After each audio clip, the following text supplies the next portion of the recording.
है ये क्या है? आप शायद इसे गाजर बूटी के नाम से जानते हो और इसको गुलदस्तों में देखा हो। देखने में तो बहुत ही बेज़रर लगती है, मगर गाजर बूटी बहुत ही खतरनाक है। ये फसलों को तबाह करती है, जिल्द की बीमारियों का सबब बनती है और हमारे माहौल के लिए भी इंतहाई नुकसानदेह है। तो अब गाजर बूटी जहाँ भी नजर आए, दस्ताने पहनो और इसे जड़ से उखाड़ दो। ये पैगाम कैबी ने पेश किया है।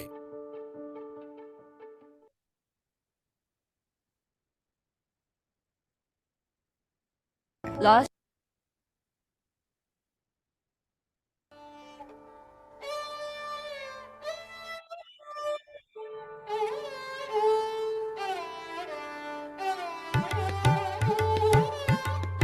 ये पार्थेनियम है।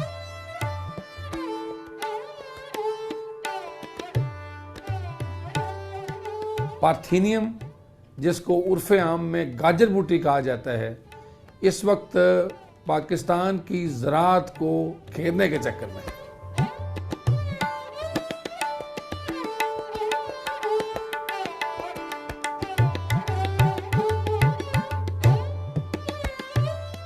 गाजर बूटी बज़ाहिर बहुत खूबसूरत पौधा नज़र आता है, जिसके ऊपर सफ़ेद रंग के फूल होते हैं, लेकिन हकीकत में ये बहुत जहरीला पौधा है। तकरीबन 1 महीने के बाद ये फूल देता है और अपने जो बीज है वो गिराना शुरू कर देता है। बरानी इलाका जात से लेके चावल के इलाका जात और कपास के इलाका जात में ये सड़कों के किनारे, झीलों के नज़दीक, जहाँ पानी खड़ा हो, राजबाओं के ऊपर, पार्कों में, खाली जगह पे नई कॉलोनियाँ जो बनी हुई हैं, बेशुमार इसकी बहुतात है। ये हवा में फैलती है, आपको दमा होने का डर होता है। आंखों में अगर ये चली जाए तो आंखें लाल हो जाएंगी और आंखों को मसलते रहेंगे। अगर मुंह में है तो गला ख़राब हो जाएगा, खांसी आनी शुरू हो जाएगी और एक्जिमा हो जाता है उंगलियों पे और हाथों पे, इससे, जिसे हम पंजाबी में चंबल कहते हैं।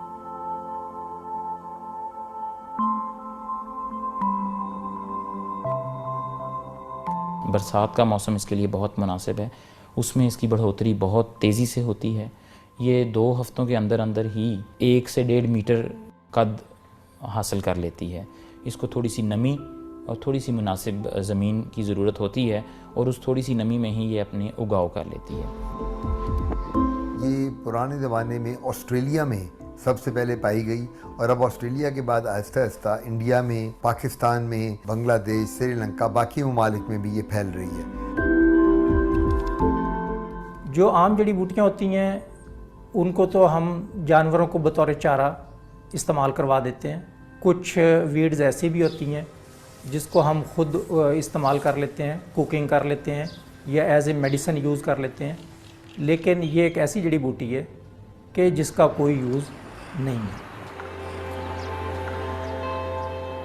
इसके बहुत सारे एलर्जी के असरात हैं जो कि इंसानों के ऊपर होते हैं, जानवरों के ऊपर होते हैं। साडा पिंड ही जंगल दे विच, साडा घर ही जंगल विच, ते इहनूं छड्ड के तां नहीं जा सकदे। ते साडे बूहे दे सामने उगी, जिसको ये लग जाती है बहुत बुरी तरह लगती है, बहुत नुकसान करती है। जैसे कि मेरा आप चेहरा देख रहे हैं, पहले दिन तो ऐसे महसूस हुआ कि ये बहुत तरफड़ जैसे निकल आते हैं। डॉक्टर पास गया शाम के टाइम, लेकिन डॉक्टर साहब ने बताया कि ये गाजर बूटी है, उसकी वजह से ये एलर्जी हो गई। देसी दवाइयाँ भी खाइयाँ, अल्हम्दुलिल्लाह अब तो नहीं है, लेकिन चेहरा जो है ना ये काला हो गया। गाजर बूटी पाकिस्तान की ज़राअत का एक बहुत अहम मसला है, जिससे काश्तकार, जिससे आम शहरी, जिससे हमारी लाइफ स्टॉक मुतासर हो रही है। चारे में पैदा हो जाती है, जानवर इसको खा जाए, उसका मैदा खराब हो जाता है, उसकी ज़ुबान खराब हो जाती है और उसके दूध पर भी असर पड़ जाता है। जो हमारे फसल में हो जाता है, फसल बहुत कमज़ोर हो जाता है, बहुत जहरीला है जी ये चूँकि बहुत तेज़ी से बढ़ने वाली बूटी है, तकरीबन इसका एक पौधा 10,000 से 15,000 बीज पैदा करता है और फिर पानी के ज़रिए, हवा के ज़रिए, एग्रीकल्चर इम्प्लीमेंट के ज़रिए एक जगह से दूसरी जगह हो जाती है। अब इसमें मैं एक बात आपको बताता चलूं कि जो बुकेज बनते हैं हमारे फूलों के, जो हम प्रेजेंट करते हैं शादियों पे, ब्याहों पे, फंक्शन में, उन बुकेज में भी चांदी बूटी होती है। तो हम जो वो लेंगे, चांदी बूटी बीच में होगी तो हमारे एस्थमा को एग्रेवेट कर देगी। सो इस वजह से हमें ये ख्याल करना चाहिए कि जब हम अपने बुके बनवाने जाएं, किसी को तोहफा देना है, शादी का, ब्याह का, फंक्शन का, तो उसमें उसको स्पेशली कहें जो बंदा फूल बना रहा होता है कि भाई ये बूटी का पत्ता ना डालना बीच में। तो माहौलियाती तौर पे ये बहुत सारे ऐसे पौधों को नुकसान पहुंचाती है जो कि हमारे इलाकाई हैं, और बहुत सारे ऐसे प्लांट्स जो कि हमारे फ़ायदा बख्श प्लांट्स होते हैं वो ख़त्म होते जा रहे हैं। तो उन इलाकाई पौधों को ये उगने नहीं देती और उनकी जगह पर ये उग जाती है, और जिसकी वजह से हमारे जंगलात जो हैं अब वो भी बहुत ज़्यादा मुतासिर हो रहे हैं। और अब ये बड़ी फसलात के अंदर हमारे लिए एक चैलेंज बनता जा रहा है। मक्की में, कमाद में या मूंगफली में, जो चारा जात में, ये इस वक्त काश्तकार, ज़राअत, माहौल, लाइफ स्टॉक के लिए एक बड़ा चैलेंज है। तो सबसे बेहतरीन हाल ये है कि आप अपने खेत में इस पौधे को दाखले से बचाएं। तो उसका एक तो आसान तरीका ये है कि अपने खेतों के किनारों से किसी भी किस्म की, जहाँ कहीं पे भी आपको इसकी जड़ी बूटी नज़र आती है, वो तमाम की तमाम आप इसको ख़त्म कर दें वहाँ पे। इसके कीमियाई इंसदाद भी है, लेकिन हम माहौलियाती आलूदगी से बचने के लिए इसकी केमिकल या कीमियाई इंसदाद की सिफारिश नहीं करते।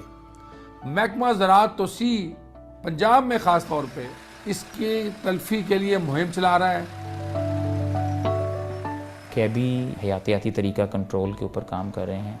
तो तदारुक के लिए सबसे ज़्यादा जो सिफारिश करदा इक़दाम है या तरीक़ाकार है वो ये है कि जहाँ पे जैसे ही आप इसको देखें अपने खेतों में, जड़ से उखाड़ दें।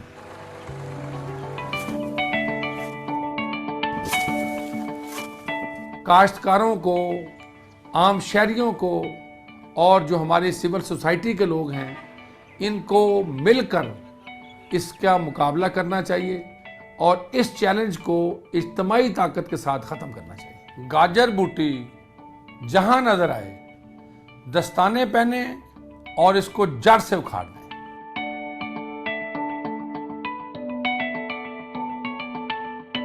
ये पैगाम कैबिनेट महकमा ज़राअत, हुकूमत पंजाब और Pakistan agriculture research. Okay, so I hope you got a good understanding कि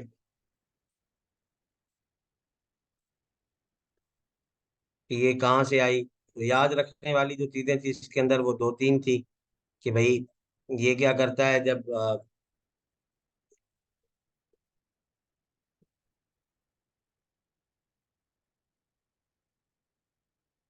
कि क्या होता है, कैसे होता है, and then what is the control. So this was required क्योंकि बहुत सारे जो लोग हैं शायद उसको इसका इल्म भी ना हो, and this was particularly related to the health. तो ये बुके वगैरह हमारी जो फीमेल्स हैं they should be very much aware of this कि कल को अगर आपके घर में भी कोई ऐसी पार्टी या फंक्शन वगैरह होता है तो यू शुड जो है ना वो look forward for these things. So moving ahead towards the lecture again.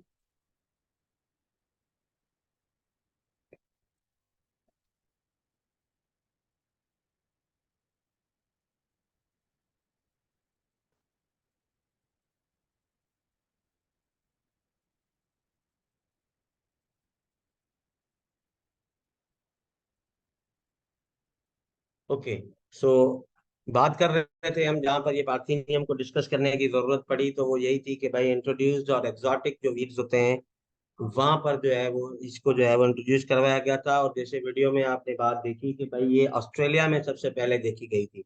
तो this is not our native weed, so it belongs to the Australia and I don't know, we don't know particularly कि ये किस तरीके से पाकिस्तान पहुंच गई है, लेकिन ये अब पाकिस्तान पहुंच गई है।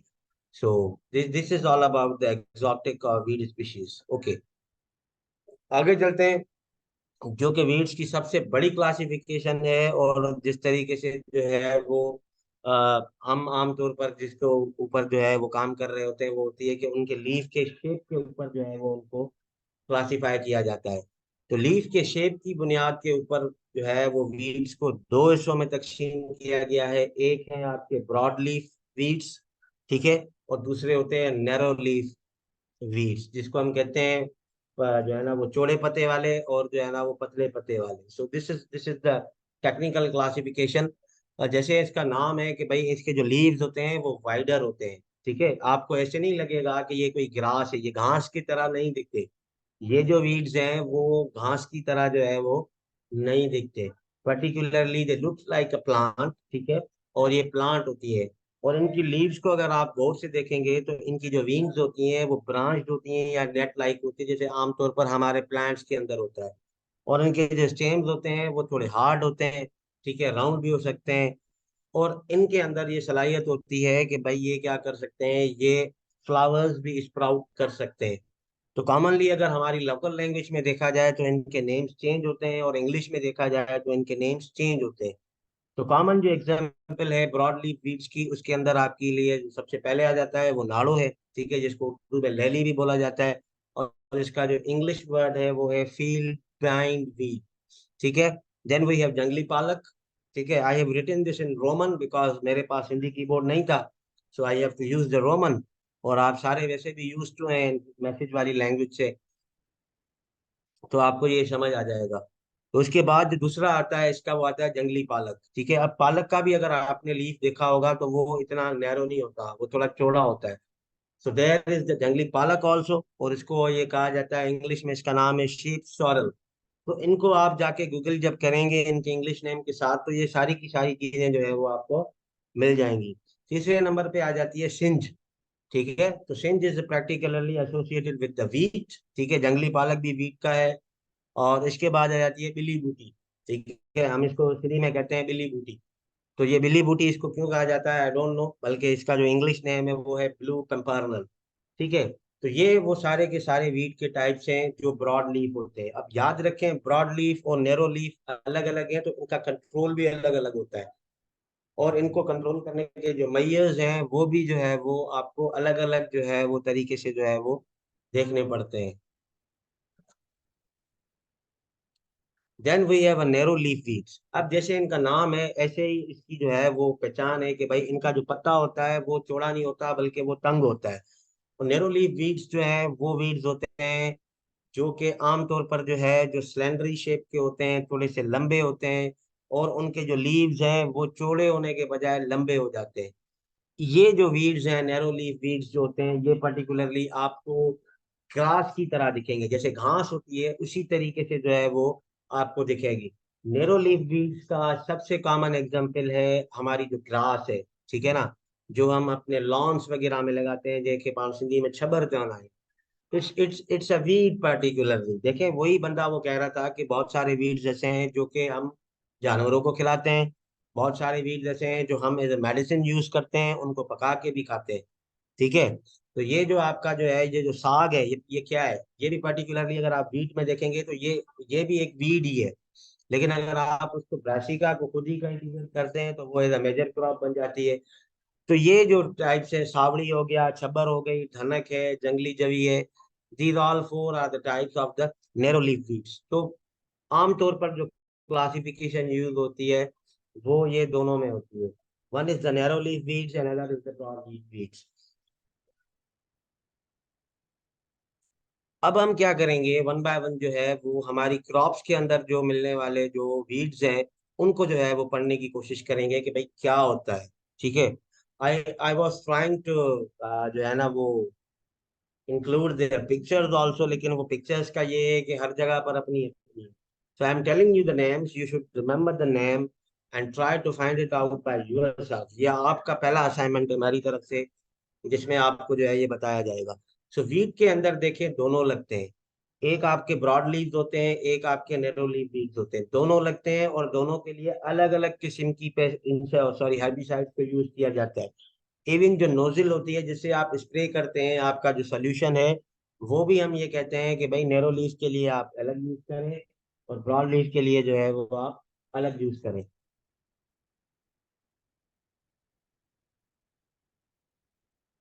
ठीक है, तो सबसे पहला जो वीट आपको नजर आएगा वीट के अंदर, उसका नाम होता है झिल। ठीक है, और इंग्लिश में इसको कहा जाता है मील वीट। अब ये झिल जो है ये आमतौर पर वीट के अंदर बहुत कॉमन है। ठीक है ना, आप जब भी वीट की फील्ड्स में जाएंगे तो ये आपको जो है वो वहां पर आसानी से जो है वो नजर आएगा। तो झिल जो है वो, इसको इंग्लिश में जो है वो मील वीट कहा जाता है। या आप एटलीस्ट अगर इनके टेक्निकल नाम याद नहीं करते तो इंग्लिश में नाम इनके जो है वो याद कर लें, आपको जो है वो आसानी होगी। दूसरा जो वीड है वो है नाड़ो। ठीक है, जिसको हम इंग्लिश में बाइंड वीड कहते हैं। उसके बाद आ जाता है आपका सिंज, जिसको हम स्वीट क्लोवर कहते हैं। अब सिंज हम पीछे पढ़ के आए हैं कि भाई ये क्या है, एक ब्रॉड लीफ जो है वो वीड है। तो ये भी आपसे पूछा जा सकता है कि भाई ब्रॉड लीफ वीड्स कौन से हैं, नैरो लीफ कौन से हैं। फोर्थ पे आ जाती है जंगली पालक, शीप सोरल। अभी जंगली पालक जो है ये बहुत कॉमनली जो है वो नजर आती है वीट कल्टीवेशन के अंदर। उसके बाद आ जाती है जंगली जई, वाइल्ड ओट्स। ठीक है, क्योंकि वीट और ओट्स की जो फैमिली है वो एक दूसरे से मिलती जुलती है, तो ये खड़ी हुई जब होती है तो आपको पता भी नहीं चलेगा कि ये क्या चीज है। So fifth one is the जंगली जवी। छठे नंबर पे आ जाती है मटरी। ठीक है ना, अब ये मटरी जो है इसका जो पौधा होता है वो मटर का जो होता है उससे जो है वो मिलता जुलता है। और इसको इंग्लिश में कहा जाता है कॉमन वेज। देखें, जो लोग हैं पुराने, उनके रखे हुए ये नाम है, और उन्होंने भी कुछ ना कुछ तो जो है वो इसको जो है ना वो सोच समझ के जो है वो रखा होगा। सातवें पे आ जाता है आपका खीरोल, जिसको हम कहते हैं स्मार्ट बीड। अब इसको स्मार्ट बीड इसीलिए कहा जाता है क्योंकि इसकी जो शेप्स हैं वो बाज़ औक़ात जो है ना वो कभी कभार चेंज भी हो जाती है। ठीक है ना, इसके ग्रोथ पैटर्न को समझना जो है वो थोड़ा बहुत जो है वो मुश्किल होता है। तो इनको पहचानना, ठीक है, identification of wheat is one of the most important portion of the wheat control. उसके बाद आपकी छबर आ जाती है, जिसको हम लॉन ग्रास कहते हैं। अब ये वही है जो आपके जो है ना वो ग्रास जो है ना वो लॉन्स के अंदर लगी हुई है। ये भी पर्टिकुलरली एक वीड है, लेकिन आप देखें जब हम इसको अपने इस्तेमाल में लेकर आते हैं तो हम अपनी ब्यूटिफिकेशन या फिर लैंडस्केप डिजाइनिंग के लिए भी जो है वो इसको यूज कर रहे होते हैं। देन वी हैव अ कब्बा। ठीक है, इसको हम कहते हैं सिंधी में ना कहते हैं कब्बा। ठीक है, जिसको इंग्लिश में कहा जाता है सेज grass. The last one is बसरी। ठीक है, बसरी बसर में से निकला है, प्याज में से निकला है। सिंधी में प्याज को हम बसर बोलते हैं। और ये जो बसरी है ये वाइल्ड अनियन, ये बिल्कुल अनियन की तरह पौधा होता है। ठीक है, और उसकी अगर आप नीचे से उसकी ग्रोथ देखेंगे तो वो भी आपको जो है वो अनियन की ही तरह मिलेगी। तो ये 10 जो है वो मेजर रिपोर्टेड वीड्स हैं आपकी वीट के। लाजमी नहीं है कि हर जगह पर आपको ये सारे मिले, या हर जगह पर इनमें से कोई एक भी ना मिले। जिस ये डिपेंड करता है आपका एनवायरनमेंट कैसा है, आपकी ऊपर प्रैक्टिसेस कौन कौन सी कर रहे हैं, आपकी वाटर एप्लीकेशन कैसी है, आपकी फर्टिलाइजर एप्लीकेशन कैसी है। ये सारी की सारी जो चीजें हैं ये उस पर डिपेंड करती है। उसके बाद अगर हम राइस की बात करें तो अब जो वीट में जो लगते हैं उनमें से कुछ ऐसे हैं जो राइस में भी लगते हैं, लेकिन राइस के कुछ स्पेसिफिक जो है वो वीड्स अलग है। तो सबसे पहले आ जाती है इसके अंदर कल। ठीक है ना, वो उसको हम कहते हैं सिंधी में बाबा ये कल्ला, उसको इंग्लिश में कहा जाता है नट ग्रास। अब ये देखें वीट में नहीं होती, ये स्पेसिफिक राइस का है। Then we have cover. ठीक है ना, अब कबर जो है वो यहाँ पर भी होती है, वहां पर भी हो रही थी। तो इसका मतलब ये है कि ये कॉमन वीड है, आपकी वीट के अंदर भी होता है, राइस के अंदर भी होता है। तो ये भी आपको जो है वो समझना पड़ेगा कि भाई वीट इसका हरगिज इसका मतलब ये नहीं है कि राइस वाले जो है वो वीट में नहीं हो सकते। बहुत सारे ऐसे वीड्स हैं जिनके 2 से 3 जो है ना वो होस्ट प्लांट्स है, और वो उन 2 से 3 होस्ट प्लांट्स के साथ ही जो है वो सर्वाइव करते हैं। अब ये जो जिनके होस्ट स्पेसिफिक नहीं है, उन वीड्स को कंट्रोल करना जो है वो थोड़ा बहुत मुश्किल होता है, और उनको जो है वो बार बार हम जो है वो हेर्बिसाइड्स या दूसरे जो है वो कंट्रोल मेजर्स जो है वो यूज करके कंट्रोल कर रहे होते हैं। थर्ड वन पे आ जाता है इसका सांवड़ी।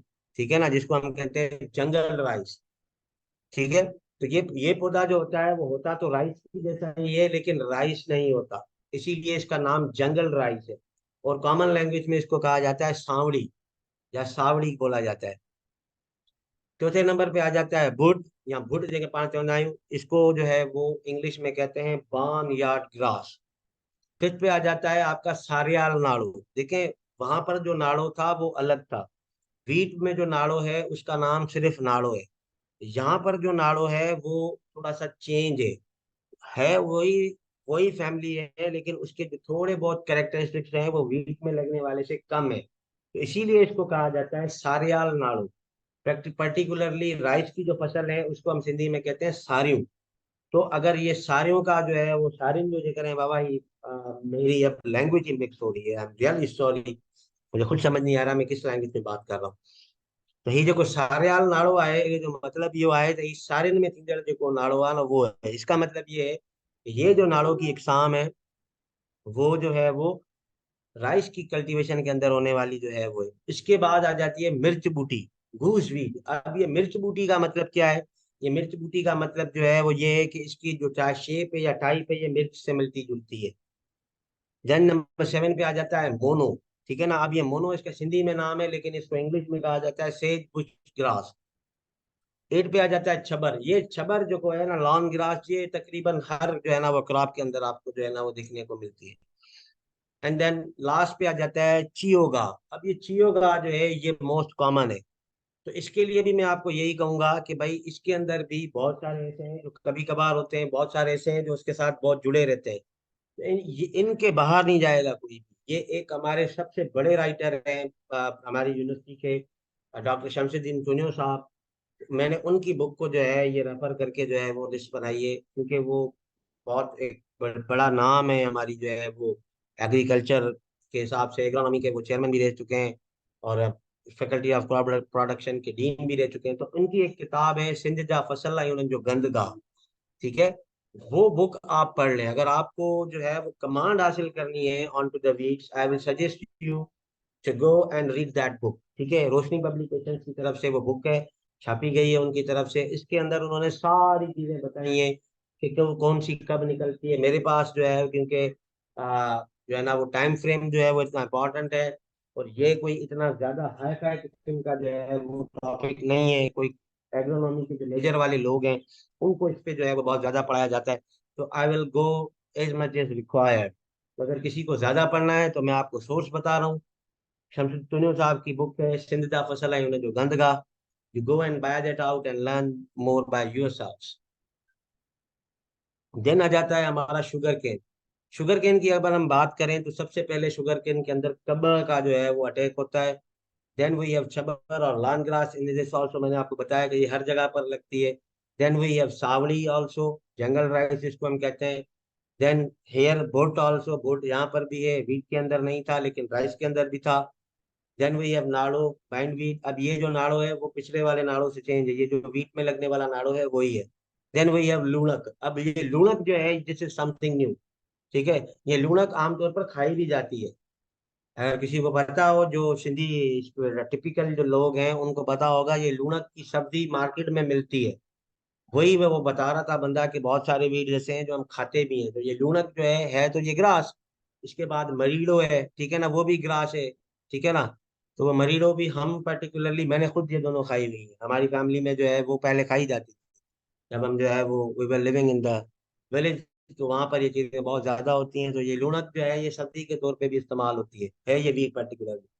देन शुगर केन के अंदर जो सबसे बड़ा वीट होता है वो होता है वाव, जिसको हम कारपेट वीट कहते हैं। ये कारपेट की तरह बिछा हुआ होता है। देन 8 नंबर पे आ जाती है आपकी लुलर, या जिसको हम कहते हैं डैगीरा इंग्लिश के अंदर। 9th पे सिंच व्हीट क्लोवर। एंड 10th पे आ जाता है अंगारी, जिसको हम कहते हैं विच वीट। तो ये 10 जो है वो स्पेसिफिक वीड्स हैं आपके शुगर केन के। अब ये इनके सिर्फ आपको नाम याद रखने हैं और इंग्लिश नेम याद रखनी है।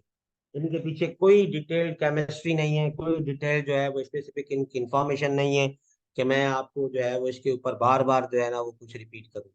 चौथा जो मेजर क्रॉप है हमारा वो कॉटन है, दिस विल बी लास्ट। उसके अंदर भी कबर लगती है। अब कबर वहां भी लगती थी, यहाँ भी लग रही थी, तो ये कॉमन वीड है हमारी सिंध का। देन वी हैव छबर over here also, lawn grass, ये भी हमारा कॉमन वीड है। देन वी हैव सावड़ी, वो भी हमारा कॉमन वीड बन जाता है। देन गंडेरी। अब ये जो गंडेरी है ये थोड़ी चेंज है, this is the signal grass, और ये शुगर केन में भी लगती है। सॉरी, मैं वहां पर शायद ऐड करना भूल गया हूँ। गंडेरी जो है वो आपके शुगर केन में भी लगती है। देन वी हैव ड्रब। ड्रब जेके आहिनि, this is very common.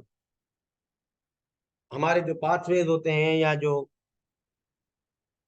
Linings होती हैं हमारी जो है वो, उसकी क्या कहते हैं अपना, कैनाल्स वगैरह की, वहां पर ये जो ड्रब हैं इनका जो है वो बहुत बड़ा जो है वो इशू होता है। देन वी हैव नाड़ो over here also. And then वाहो ओवर हेयर ऑल्सो, ये हम पहले भी डिस्कस करके आए हैं। देन वी हैव लुलर ओवर हेयर। एंड देन डांगड़ी। अभी जो डांगड़ी है ये थोड़ी जो है वो एक नई चीज है जो कि आपको कॉटन के अंदर सिर्फ मिलती है, लेकिन दूसरे क्रॉप्स के अंदर जो है वो नहीं मिलती। एंड देन धनड़ कुठूरी, जिसको हम कहते हैं जंगली जो है वो मस्टर्ड। ये जो चीजें हैं ये जो है वो आपको इनके अंदर मिलती हैं। सो दीज आर द 10 जो है वो आपके मेजर क्रॉप्स के जो है वो मैंने आपको पढ़ा दिए हैं। You can find out them if you want to learn more over this is all up to you. So I will take a 1 minute break over here and I will join you very soon and we will discuss the methods of.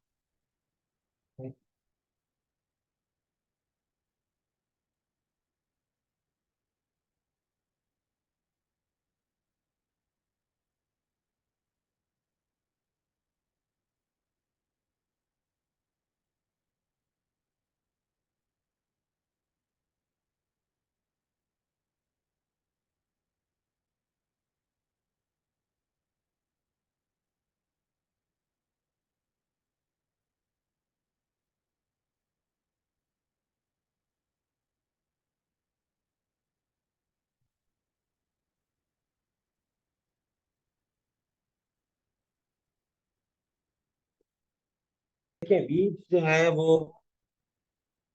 बहुत बड़ा जो है वो critical जो है वो role play करते हैं हमारी एग्रीकल्चर में, और उनको कंट्रोल करना जो है वो बहुत जरूरी है। तो मेथड्स ऑफ वीट कंट्रोल जो है उनको भी समझना जो है वो बहुत जरूरी है। वेरियस मेथड्स यूज होते हैं, मैनुअल अप्रोचेस यानी कि हाथ से करने वाली टेक्निक से लेके केमिकल्स तक बहुत सारे जो है वो साइंटिस्ट ने जो है वो मेथड्स पर जो है वो डिटेल जो है वो डिस्कशंस की हुई हैं, और डिटेल जो है वो एक मेथोडोलॉजी जो है वो डेवलप की गई है जिसके अंदर जो है वो ये बताया जाता है। लेकिन एक बात जो याद रखनी है वो यही है कि भाई जो मेथड की सिलेक्शन जो है वो डिपेंड करती है कि आपके पास हालात कैसे हैं और वीड कौन सा वीड है और कौन सी जो है वो वहां पर जो है वो स्टेज के ऊपर है। ठीक है। तो बाज़ औक़ात कुछ लोग ये करते हैं कि एक ऐसी जो है वो जो है ना वो चीज का इस्तेमाल कर लेते हैं। कॉमनली कुछ ऐसे केमिकल्स हैं जो आपके वीड को तो कंट्रोल करते हैं, ठीक है, लेकिन आपकी जो मेन क्रॉप होती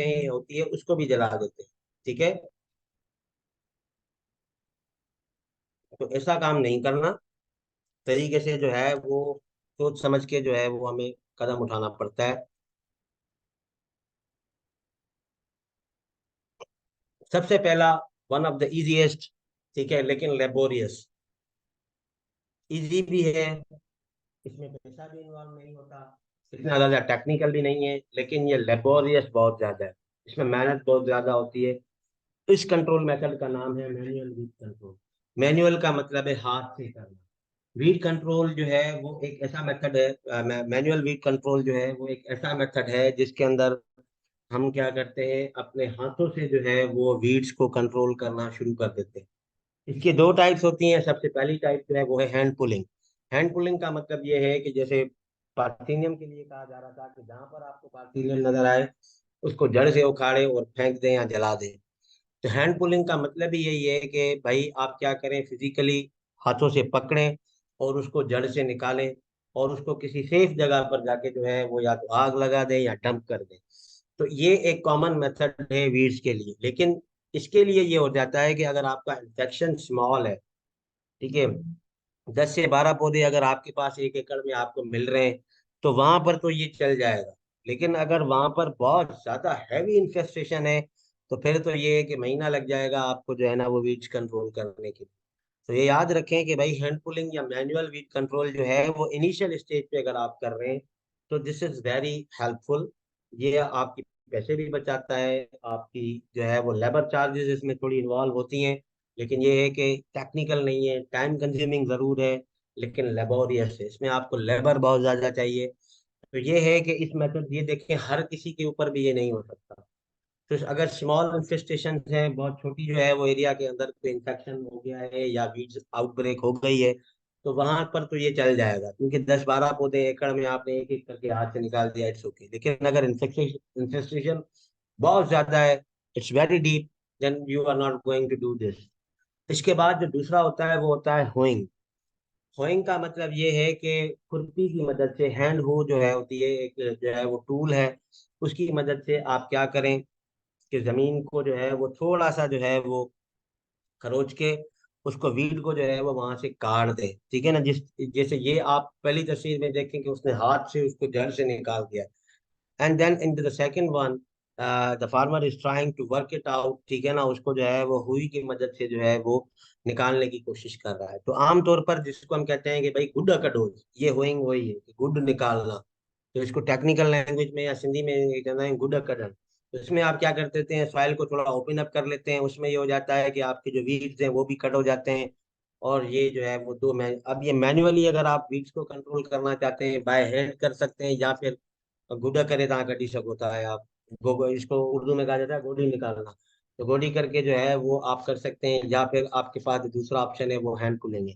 लेकिन याद रखें, this control is not for a large scale infection.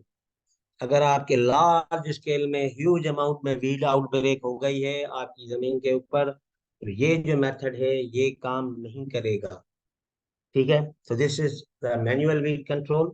Number 2 पे आ जाता है कल्चरल वीड कंट्रोल। कल्चरल का मतलब ये है कि आप अपनी एग्रीकल्चरल प्रैक्टिसेस को जो है वो थोड़ा बहुत जो है वो चेंज कर लें, ठीक है। तो इसमें कल्चरल वीड कंट्रोल में जो सबसे पहले चीज आ जाती है वो है मल्चिंग। पहले भी बता चुका हूँ कि भाई मल्चिंग का मतलब ये है कि आप अपनी सरफेस ऑफ सॉइल को किसी ऑर्गेनिक या इनऑर्गेनिक जो है वो मटेरियल के साथ जो है वो ढक दें। तो इससे क्या होता है, इससे ये होता है कि जब आपकी सॉइल की सरफेस के ऊपर डायरेक्ट सनलाइट पड़ती ही नहीं है, तो फिर ये हो जाता है कि उसको जो है वो वीड को ग्रोथ करने के लिए जब सनलाइट नहीं मिलेगी, या उसको जो है वो डायरेक्टली जो है वो आपका सन नहीं मिलेगा, तो वो फोटोसिंथेसिस नहीं करेगा। और वो जब फोटोसिंथेसिस नहीं करेगा तो वो ग्रो नहीं करेगा, ठीक है। तो mulching is one of the best technique which is commonly being employed across the world to control the weeds, ठीक है। अब ये पहली तस्वीर में ये देखें, ये आपके प्लांट्स लगे हुए हैं। अब आपको सॉइल कहीं पर नजर आ रही है? कहीं पर भी नजर नहीं आएगी। इन्होंने क्या किया है कि वुड चिप्स डाल के, ये जो लकड़ी का बूरा होता है वो डाल के इन्होंने अपनी सरफेस ऑफ सॉइल को जो है वो कवर कर दिया है। अब इस कवर करने से क्या होता है, बहुत सारे फायदे होते हैं। एक तो आपका मॉइस्चर सस्टेन हो जाता है, ठीक है ना। डायरेक्ट सनलाइट नहीं लगती, एवापोरेशन लॉसेस जो है थे जो हमने एग्रीकल्चर उसमें एरिगेशन वाले में पढ़े थे वो बिल्कुल कम हो जाते हैं।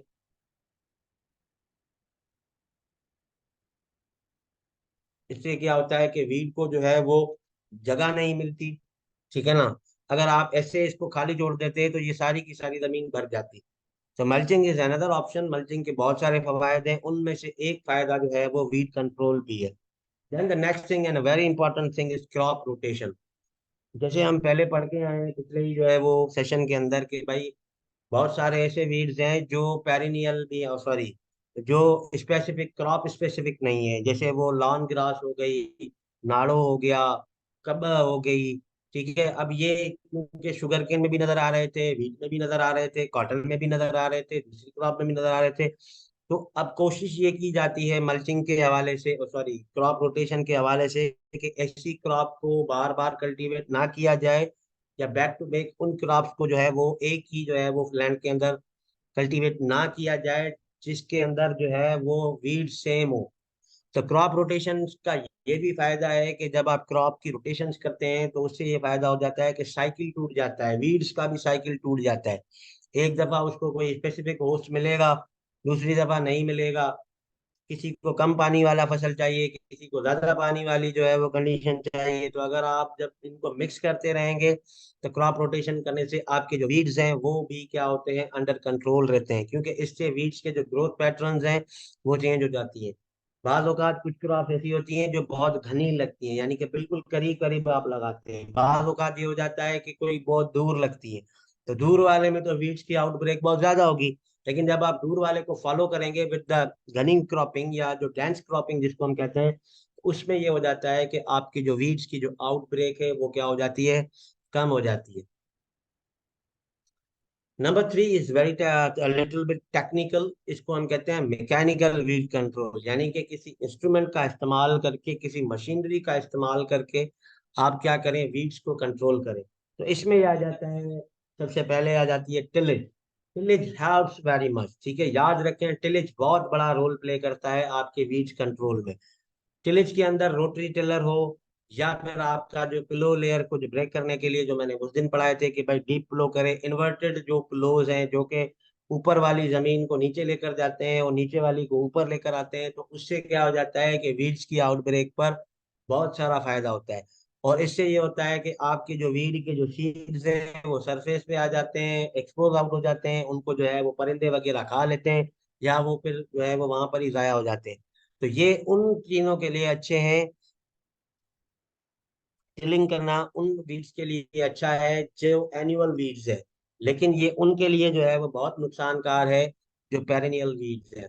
पेरेनियल वीड्स जो है, देखें, एक अगर ग्रोइंग सीजन में आपने उसको जो है वो ऊपर से नीचे कर दिया तो ऐसे ही एक साल में उसने मर जाना है, तो वो तो खत्म हो जाएगा। लेकिन अगर आपके पास पे पेरेनियल वीड आ गया, तो अगर आप उसको ऊपर से नीचे भी डाल देंगे तो वो वहां पर भी जो है वो अपनी ग्रोथ को जो है वो कंटिन्यू रखता है।